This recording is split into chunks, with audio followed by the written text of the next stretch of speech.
So hi guys, நான் உங்களிடத்துலேருந்து பாணி. So நம்ம வந்து ஆஃப்டர் லைஃப் மெமரிஸ் அப்படின்னு சொல்லக்கூடிய அந்த நூலில் இருக்கக்கூடிய செய்திகளை பார்த்துட்டே வந்துட்டுருக்கோம். ஸோ இது ஒரு வகையான ஆன்மூலக செய்திகள், ஒரு வகையாலாம் இல்லை, ஆன்மூலக செய்திகள் தான். முந்தைய பதிவுகள் பார்க்கலன்னா கீழே டிஸ்கிரிப்ஷன்லேயும் கமெண்ட்லேயும் அது ப்ளேலிஸ்ட் லிங்க் பின் பண்ணியிருக்கேன். அண்டு நூல் வாங்கி படிக்கணுன்னா நம்மளுடைய வெப்சைட்டான ndbookshelf.comல இந்த நூட்கள் அவைலபிளாக இருக்குது. ஸோ அதற்குண்டான லிங்க்கையும் கீழே கொடுத்துருக்கேன். ஓகே. ஸோ இன்றைக்கு உண்டான ஒரு நிகழ்வு அனுபவம் அப்படின்னு பார்த்தோம்னா சின்னதாக தான் இருக்கும், ஆனால் ஒரு சுவாரஸ்யமான ஒரு அனுபவம். ஒரு பாட்டிமா, சரிங்களா? இந்த பாட்டிமா வந்து தான் பாஸ்ட் லைஃப் ரெக்ரெஷனுக்கு போகிறாங்க. பாட்டிமா எதுக்குங்க பாஸ்ட் லைஃப் ரெக்ரெஷன் போகணும்? அவங்களே கொஞ்ச நாளில் கிளம்ப போகிறாள், எதுக்கு அவங்க போய் போகணும் அப்படிங்கிற ஒரு சில குதர்க்கமான புத்தியாக இருக்குது. அது இருந்தது அப்படின்னு கேட்டால் காரணம் இருக்குது. சரி, என்னென்னா அவங்களுடைய பேரப்பிள்ளைகள் இருவரை அவங்க இழந்து தவித்து கொண்டு இருக்கக்கூடிய ஒரு வயது முதிர்ந்த ஒரு பெண்மணி தான் இந்த பாஸ்ட் லைஃப் ரெக்ரெஷனுக்கு போகிறாங்க. 10 வயது மதிக்கத்தக்க ஒரு ஆண்மகன், அதுக்கப்புறம் 7 வயசுன்னு நினைக்கிறேன். ஸோ 7 வயசு தான் நினைக்கிறேன். ஸோ மதிக்கத்தக்க ஒரு பெண்ணு. ஸோ அந்த 2 குழந்தைகளை வந்து அவங்க இழந்த அந்த ஒரு வருத்தம் தாழாமல் தான் அங்கே போகிறாங்க.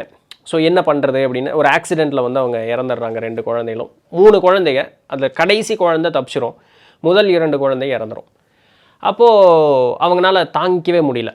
3வது குழந்தை பச்சை குழந்தைங்கிறதுனால இன்னும் அந்த பாண்டு வந்து அவ்வளோ சீக்கிரதாக இருக்குது. ஆனால் இது 10 வயசும் இன்னொன்று 7 வயசு பக்கம் இருந்திருக்கு இல்லையா, இவ்வளோ வருஷம் இருந்திருக்காங்க இல்லையா. ஸோ ரொம்ப இதில் என்ன பியூட்டினா, அந்த 10 வயசு மதிக்கத்தக்க அந்த பையன் இருக்கான் பாருங்கள், அவன் வந்து அவன் நீங்கள் 10 வயசுன்னெலாம் சொல்ல முடியாது. அந்த பையனுக்கு இருக்கக்கூடிய ஒரு அனுபவ முதிர்ச்சி அப்படிங்கிறது பெரியவர்களுக்கே நிறைய பேர் இருக்காது அப்படிங்கிறாங்க. அந்த மாதிரி ஒரு குழந்தது பிறர் வந்து ஒரு துன்பத்தில் இருக்காங்கன்னா அவன் பார்த்தானாலே கவனிச்சிருவான். அவனால் அவ்வளோ அன்பு அவங்ககிட்ட பொங்கிக்கிட்டே இருக்கும். அவன் இன்னொருத்தங்களுக்கு ஒன்று குறி கண்டுபிடிச்சிட்டான்னா டக்குன்னு போய் எப்படி உதவி செய்கிறதுன்னு போவான். இன்னொன்று அந்த இது பிடிக்கலன்னா தன்னை மாற்றிக்குவானே தவிர பிறரை யாரையும் இது பண்ண மாட்டான். அந்த அளவுக்கு பக்குவம் வாஞ்ச ஒரு குழந்தை. 10 வயசு தான் அந்த குழந்தை. ஆனால் பொண்ணு அப்படி கிடையாது. பொண்ணு பயங்கர துருதுரு. அந்த பையனுக்கு அப்படி ஆப்போசிட். அவளுக்கு வேணுங்கிறது தான் வேணும், அவளுக்கு வந்து என்னென்னலாம் வேணுமோ அது எப்படியாவது அடையணும் அப்படின்னு இது பண்ணிடுவான். அவங்க அண்ணனை பிடிச்சி அடிச்சு போடுவாளாமா. அடிச்சுட்டு இந்த பையன் வந்து இப்படி அடிச்சிட்டா அப்படின்னு சொன்னோன்னே, ஏன் இது பண்ண, அவன் தான் முதல்ல அடித்தான் அப்படிமா. நம்ம இல்லை நான் அடிக்கலைன்னு இவங்க பார்த்துருப்பாங்க. பொய் சொல்லாத, நான் சும்மா விளையாண்டேன் இப்படி தட்டுன்னு அந்த மாதிரி அந்த பொண்ணு இப்படியே சொல்லுமாம்மா, நான் சும்மா தான் அப்படி பண்ணினேன், விளையாட்டுக்கு தான் பண்ணேன்னு சிரிச்சுக்குவாம்மா. ஸோ இது போல் இருக்கக்கூடிய 2 குழந்தைங்க எவ்வளோ நல்லாயிருக்கும் வீட்டுக்குள்ளே, இழந்துடுறாங்க ஆக்சிடெண்ட்டில், சரிங்களா? ஸோ இதை வந்து அவங்களால அந்த பாட்டிமனால் தாங்கவே முடியல, அந்த குழந்தைகளுடைய இழப்பை தாங்கவே முடியல. அப்போது அதற்கு தான் பாஸ்ட் லைஃப் ரெக்ரெஷன் போகிறாங்க. போனோடனே அவங்க வந்து டக்குன்னு உட்காடுறாங்க. உட்காந்தோடனே பெருசாக வளவலான்னு பேசலை. பெரியவங்க எப்படி நடந்துக்குவாங்கன்னு தெரியுமில்ல, வெளிநாட்டிலையும் பெரியவங்க அப்படி தான் போல், நம்ம ஊரில் மட்டும் இல்லை. ஹாய், ஓகே, உட்காந்துச்சு, டக்குன்னு ட்ரான்ஸ், அவ்வளோதான், அனாவசிய பேச்செல்லாம் எதுவுமே கிடையாது. அப்போது உள்ளே போனோடனே அவங்களுடைய முந்தைய ஒரு பிறவிக்கு போகிறாங்க. முந்தைய ஒரு பிறவி எப்படிப்பட்டதுன்னா, இந்த அமெரிக்க பழங்குடியினர் இருப்பாங்க இல்லைங்களா, அந்த இடத்திற்கு இவங்களுடைய குணம் அப்படிங்கிறது அந்த ஆன்மா போகுது. அந்த இடத்துல இவங்க ஒரு ஆணாக இருக்காங்க. இந்த ஆண் எப்படிப்பட்ட ஒரு ஆண் அப்படின்னு சொன்னால், பயங்கர ஒரு மிகுந்த ஒரு அழகும், நல்ல ஒரு உடல் வனப்பு, நல்ல ஒரு கட்டுமஸ்தாக இருக்கக்கூடிய ஒரு ஆள், சரிங்களா? அந்த ஆணுக்கு வந்து யார் ஒருவரையும் கவர்ந்து இழுக்கக்கூடிய அந்த ஒரு சக்தி, அது அப்படியே மிகுந்த அழகு, மிகுந்த அறிவு எல்லாம் கொண்ட ஒரு ஆண்மகன். அவங்க அப்பாவும் அப்படி தான். பட் இப்போதைக்கு இவர் தான் முக்கியம் அப்படிங்கிறனால இவரை மட்டும் ஃபோக்கஸ் பண்ணுவோம். ஸோ இப்படிப்பட்ட ஒரு ஆண்மகன் ஊருக்குள்ளே இருந்தால் எப்படி இருக்கும்? இவங்க அப்பா வந்து அந்த கூட்டத்தை வழிநடத்தி செல்கிற ஒரு அரசர். இவருக்கு ஒரு தம்பியும் உண்டு. ஆனால் அந்த தம்பி மட்டும்தான் அவங்க அப்பாவுக்கு துணையாக ஊருக்குள்ளே இருந்து எல்லாத்தையும் பார்த்துக்கிட்டே இருப்பார். இவர் எப்படிப்பட்ட ஒரு ஆள்னா, இவ்வளவு அழகும் வனப்பும் யாரையும் கவர்ந்து இருக்கக்கூடிய இந்த குணம் இருந்தாலுமே இவருடைய ஒரே வேலை என்னென்னா, காடுகளுக்குள்ளே சென்று விடுவது, இல்லை மலைகளுக்கு செல்லுவது, மிருகங்களோடு இருப்பது. இதுதான் அவருக்கு பிடிக்குமா. யாரும் வேண்டாம், இந்த மனுஷனுங்களே ஒருத்தனும் வேண்டாம், நான் பாட்டுக்கு சிவனே நாங்கள் போய் காட்டுக்குள்ளே இருந்துக்கேன், தனிமை விரும்பி. அந்த தனிமையிலையும் மிருகங்கள் என்ன பண்ணுது, மிருகங்கள் கூட இருப்பது அப்படிங்கிறது அவருக்கு பிடிக்குமா. இந்த ஆபத்து விளைவிக்கக்கூடிய மிருகங்கள்ட்டையுமே இவர் அப்படியே மெதுவாக பக்கத்தில் அப்படியே போய் அதுக்கு அப்படியே தடையை கொடுத்துனா, இவர்கிட்ட மட்டும் அந்த மிருகங்கள் எந்த ஒரு அந்த தாக்குதல் எண்ணமெல்லாம் இருக்காதான். அந்த வகையில் பார்க்கும்பொழுது அந்த காட்டில் இருக்கக்கூடிய பெருவாரியான மிருகங்கள் இவருக்கு ஃப்ரெண்டு. அப்போது இவரை வந்து பார்க்கும்பொழுது இவங்களுக்கு ஊருக்காரங்களுக்கு இப்படிப்பட்ட ஒருத்தருங்கிறதுனால ஒரு மதிப்பு மரியாதை அப்படிங்கிறதெல்லாம் இவருக்கு உண்டு. இவர் ஊருக்காரங்கிட்ட யார்ட்டையும் சேர்ந்தது கிடையாது. அவர் பாட்டுக்கு காட்டில் ஒரு வீட்டை அமைச்சிக்கிட்டு அவர் பாட்டுக்கு அந்த இடத்துல இருந்துக்கிட்டு இருப்பாராம். இவரிடம் பெண்கள் வந்து அணுகுவதும் உண்டு. நிறைய பெண்கள் அவருடைய ஆயுட்காலத்தில் வந்திருக்காங்க. வயதானதற்கு அப்புறமும் கூட இளம் பெண்கள் அவர்கிட்ட வந்திருப்பாங்க. என்னென்னா பிள்ளை வேணும், உங்கள் மூலமாக எனக்கு அந்த பிள்ளை வேணும் அப்படிங்கிறதுக்காக பெண்கள் வருவாங்க. ஸோ இங்கே அன்பு பாசமெல்லாம் ஒன்றும் கிடையாது. பிள்ளை வருவதற்காக இவங்க பெண்கள் அந்த இடத்துக்கு வர்றாங்க, அவ்வளோதான். கரு உருவானதுக்கப்புறம் அவங்க கிளம்பி போயிடுறாங்க. இது அவருக்கு கேஷுவலான ஒரு இதுங்கிறனால அவரும் சரி ஓகே, உனக்கு என்னால் அப்படி ஒரு தேவை இருக்குது அவ்வளோதானே, ஓகே அப்படின்றார், அவ்வளோதான். இப்போ என்ன ஆகுதுன்னா, அந்த ஒரு ஒரு உறவு அப்படிங்கிறது மேலேயும் அவருக்கு ஒரு நாட்டம் இல்லை, தன் பிள்ளை அப்படிங்கிறது மேலேயும் எந்த ஒரு நாட்டம் இல்லை. இவர்களும் இந்த பெண்களும் வந்து தன்னை வந்து ஒரு அவர் கணவருங்கிற மாதிரி எதுவும் இல்லை. பிள்ளை கிடச்சா சரி, அவன் சிறப்பான ஒரு ஆள், அவன் மூலமாக எனக்கு பிள்ளை கிடச்சா சரி, அவ்வளோ. இப்படி தான் இவருடைய வாழ்க்கை போகுது. அப்போ டாக்டர் கேட்க அடுத்து என்ன நடக்குதுன்னா, எனக்கு வயது முதிர்ந்துரு, அப்புறம் அப்படியே இருக்கேன், அப்படியே படுத்து படுக்கையில் இருக்கேன், அப்படியே இறந்துடுறேன் அப்படின்னு சொல்லிட்டு இதோட அவருடைய ஆயுட்காலம் இப்படி தான் அவருடைய லைஃப் அந்த இடத்துல முடியுது. அப்போது முடிஞ்சு இப்படி மேலே ஆன்மூலகம் போகிறாங்க. போகும்பொழுது பார்த்தீங்கன்னா அவருடைய கலர் எப்படின்னா, இது சும்மா ஏப்ப ஆள் கிடையாதுங்க. இவர் கலர் எப்படி இருக்கான், அந்த ஆன்ம முதிர்ந்த ஆன்மாங்க இது. உண்மையாலுமே இந்த நடு மையம் வந்து நல்லா அடர் நீளம். இப்போ ஒரு இந்த அது என்ன கல்லுங்க, நீலக்கல் பார்த்தீங்கன்னா அதனுடைய மையப்பகுதி அடர் நிறத்தில் இருக்கும். வெளியே வர வர வர வர அந்த நீளம் வந்து அப்படியே வெளிர் நிலமாக வரும், அப்படியே ஒளி மிகுந்த இதாக வரும். அதே மாதிரி இருக்குமா அவருடைய ஆன்மாவனுடைய நிறம். அந்த மையப்பகுதி, அந்த ஆன்மாவனுடைய மையப்பகுதி அடர் நீளம். அப்படியே வெளியே வர வர வர வர அந்த நீளம் வந்து அப்படியே ஒளிரக்கூடிய ஒரு நீளமாக இருந்திருக்கு. ஸோ இவர் வந்து ஆக்சுவலாக ஒரு ஹையர் சோல் தான், சரிங்களா. இப்போது இவர் மேலே போகிறார். போனோடனே இவருக்கு 2 குருமார்கள். யார் தெரியுங்களா குருமார்கள்? ஒருத்தர் கேப்ரியல், இன்னொருத்தர் மைக்கேல். எனக்கு ரெண்டுமே ரொம்ப பிடிச்ச ஆர்கேஞ்சல். பட் இவங்க ஆர்கேஞ்சல்னு அவங்க சொல்லலை, அது இதெல்லாம். ஆனால் அந்த 2 குருமார்களுடைய பேர் கேப்ரியல் அண்டு மைக்கேல். இந்த கேப்ரியல் பார்த்தீங்க அப்படின்னு சொன்னால் தங்க நிறத்தில் சும்மா அப்படி தக்க தக்க தக்க தக்கான்னு மின்னிகிட்டு இருக்கான் அவருடைய அந்த உடல். அப்படியே அந்த அந்த உடல்னா ஆன்மா, உடல்னா நம்ம உடல் மாதிரி இல்லை ஆன்மாக்களுக்கு. அந்த ஆன்மனுடைய அந்த ஒளிர் வந்து எப்படின்னா சும்மா அப்படி தங்க நிறத்தில் அப்படி இருக்கான், சூப்பராக இருக்கான், கோல்டு கலரில். அந்த ஓரமெல்லாம் பார்த்தீங்கன்னா அப்படியே அந்த ப்ளூயிஷ் கலர், அந்த ஓரத்துலேருந்து அப்படி பல்சேட்டிங்காக இருக்குது. அந்த வார்த்தை பயன்படுது. சூப்பராக இருக்கும் கேப்ரியல் அப்படி பார்க்குறக்கு. மைக்கேல் பார்த்தீங்கன்னா அடர் ஊதா நிறம், வயலட், சரிங்களா. அது அவங்களுக்கு வயலட்டுக்குள்ளே என்டர் ஆகிட்டோம்னாலே பிறப்பெல்லாம் இருக்காது, சரிங்களா. ஸோ அவங்கெல்லாம் பிறக்கிறது அடர் ஊதா நிலம், பயங்கர டார்க்கு வயலட்டில் வந்து அப்படி சூப்பராக இருக்காங்க அவங்க 2 பேரும் பார்க்குறக்கு.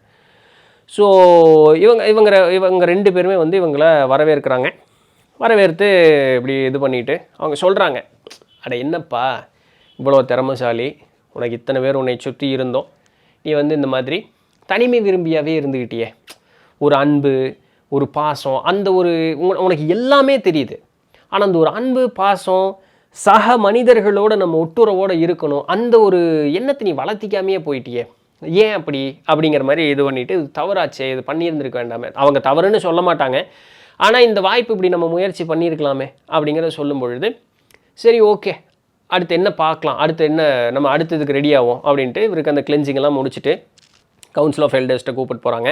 இப்போ அவங்களும் அதே தான் சொல்கிறாங்க, உனக்கு வந்து இன்னும் அந்த அன்பு அப்படிங்கிறது வந்து பிறருக்கு கொடுப்பதும் அவர்கள்ட்ட இருந்து நீ வாங்கிக்கிறது அப்படின்னு சொல்லக்கூடியதற்கு நீ கொஞ்சம் தயாராகணும், ஏன்னா அதுவும் நம்மளுடைய முன்னேற்றத்திற்கு அவசியம்ப்பா. ஸோ அந்த ஒரு பாடத்தையும் நீ வந்து படிச்சுக்கணும் இல்லையா அப்படின்னு அவங்க சொல்லிவிட்டு, ஸோ அதற்கு உண்டான முயற்சி நீ எடு அப்படின்னு அவங்க வந்து ஒரு அட்வைஸ் கொடுக்குறாங்க. அந்த ஒரு காரணத்திற்காகவே தான் இந்த பிறப்பில் பெண் உடல் எடுத்துகிட்டு வந்தது.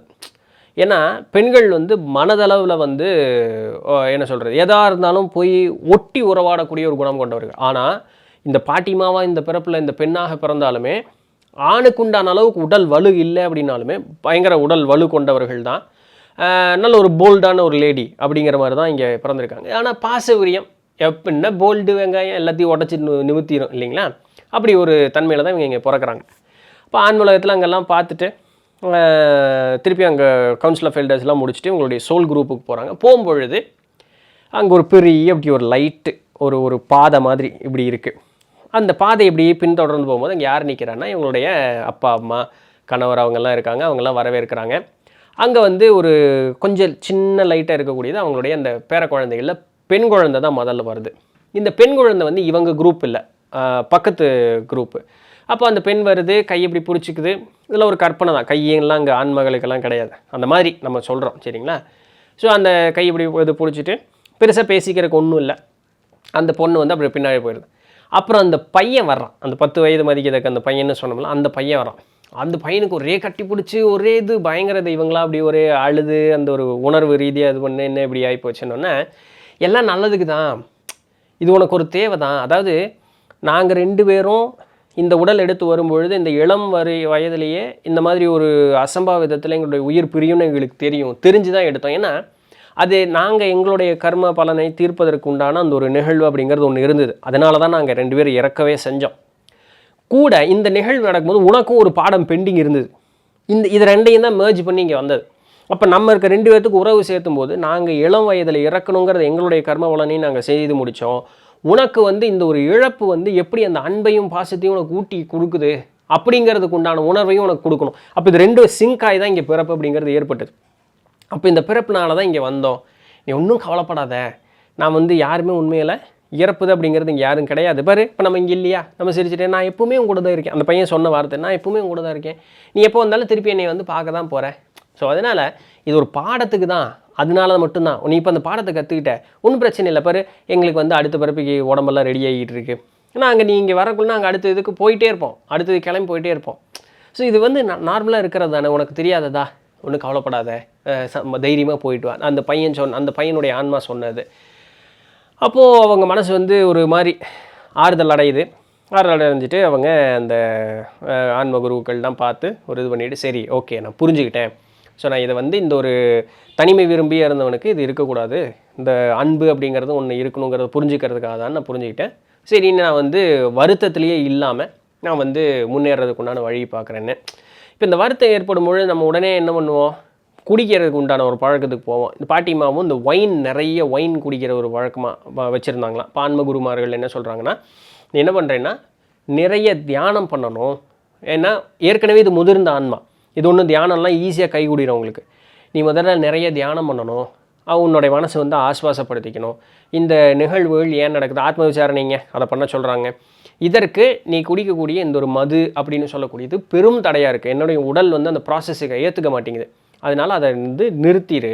அது நிறுத்திட்டு உன்னை உணவையும் சரியாக கட்டுப்பாடோடு நிறுத்திட்டு இந்த மாதிரி பயிற்சிகள் பண்ணு, உனக்கு ஈஸியாக அதுலேருந்து முன்னேறலாம். ஏன்னா ஆன்ம முன்னேற்றம் தான் இப்போ இங்கே முக்கியம், அதுதான் இப்போ இங்கே நடந்துக்கிட்டு இருக்குது. ஸோ அதை பார்த்துக்கொண்டு சொல்லி அவங்க அனுப்பிச்சி வச்சிடுறாங்க. கீழே இங்கே வந்தோடனே அவங்களுக்கு ஒரு தெளிவு வந்துடுது. இப்போது பாஸ்ட் லைஃப் ரிக்ரெஷன் முடிச்சுட்டு அவங்க போயிடுறாங்க. போனதுக்கப்புறம் அவங்களுக்கு கொஞ்சம் நாள் கழித்து லெட்டர் எழுதுகிறாங்க, நான் இந்த மாதிரி மது அருந்துவது அப்படிங்கிறத முழுமையாக நிறுத்திட்டேன், என்னுடைய உணவு பழக்கம் அப்படிங்கிறதையும் சரியாக இது பண்ணி ஆரம்பிச்சிட்டேன், நான் தியானம் பண்ணுறேன், அந்த ஆத்ம விசாரணை அப்படிங்கிற மாதிரியெல்லாம் பண்ணுறேன். பிறப்பிள்ளைகளில் அப்படிங்கிறது எனக்கு இன்னொரு மன வருத்தம் அப்படிங்கிறத தந்துக்கிட்டு தான் இருந்தாலும் கூட எனக்கு புரியுது. நான் முன்னாவே அந்த பாட்டிமாக்கு விஷயமெல்லாம் தெரியும், ஆன்மா அப்படிங்கிறது அழிவில்லாதது, உடல் தான் அதெல்லாமே தெரியும் தான். இருந்தாலும் அந்த ஒரு பந்தபாச பிணைப்பு இல்லையா, புரியுது. அந்த வருத்தம் இருந்தாலும் ஒரு சின்ன இடத்துல நெருடிட்டு தான் இருந்தாலுமே என்னால் இப்போது பழைய மாதிரி நான் இறுக்கமாக அப்படி இல்லை. இப்போ எங்கூட யார் இருக்கா, என்னுடைய பிள்ளைகள், என்னுடைய மருமக்கள்மார்கள், பின்ன இருக்கக்கூடிய குழந்தைங்க, உற்றார் சுற்றம் அவங்க இருக்காங்களா, அவங்க கூட அந்த ஒரு மகிழ்ச்சி அப்படிங்கிறத நான் உணர ஆரம்பிச்சிட்டேன்.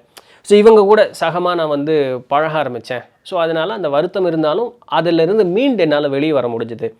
ஸோ திருப்பி அவங்கள போய் நான் பார்க்க தானே போகிறேன், will all dance together once again, அதுக்கு ஒரு நாள் வரும்ல அப்படின்னு சொல்லிட்டு இப்போ நான் மகிழ்ச்சியாக இருக்கேன் ரொம்ப அப்படின்னு சொல்லி அந்த லெட்டர் எழுதியிருக்காங்க. ஸோ இது ஒரு செய்தியை நமக்கு சொல்லப்பட்டதுன்னு பாருங்களேன். ஸோ ஒரு வாழ்க்கையும் ஒரு மனிதர்களுக்கும் ஒரு வகையில் நிர்ணயிக்கப்பட்டு ஒரு பாடம் படிப்பதற்காக, ஒரு காரண காரியத்திற்காக தான் இங்கே நம்மளை அனுப்பி வைக்கிறாங்க. அதை பொறுமையோடு இருந்து அணுகி அதை செவ்வனே முடித்தோம் அப்படின்னு சொன்னால் முன்னேறிட்டு போயிட்டே இருக்கலாம், அடுத்தடுத்து போல் பார்க்கலாம். இல்லாட்டி அதையவே திரும்ப பாடம் படிக்கிறதுக்கு திரும்ப வந்துக்கிட்டே இருக்கணும். அதுதான் கொஞ்சம் லூஸ் தனமான விஷயம் இல்லைங்களா. ஸோ யா, இதுதான் இன்றைக்கு உண்டான செய்தி. நல்லா இருந்திருக்கும் அப்படின்னு நம்புகிறேன். நாளைக்கு வேறு ஏதாவது ஒரு சுவாரஸ்யமான செய்தியில் சந்திப்போம். அது வரையும் தொடர்ந்து இணைந்திருங்கள். நான் உங்கள் தண்டபாணி. நன்றி.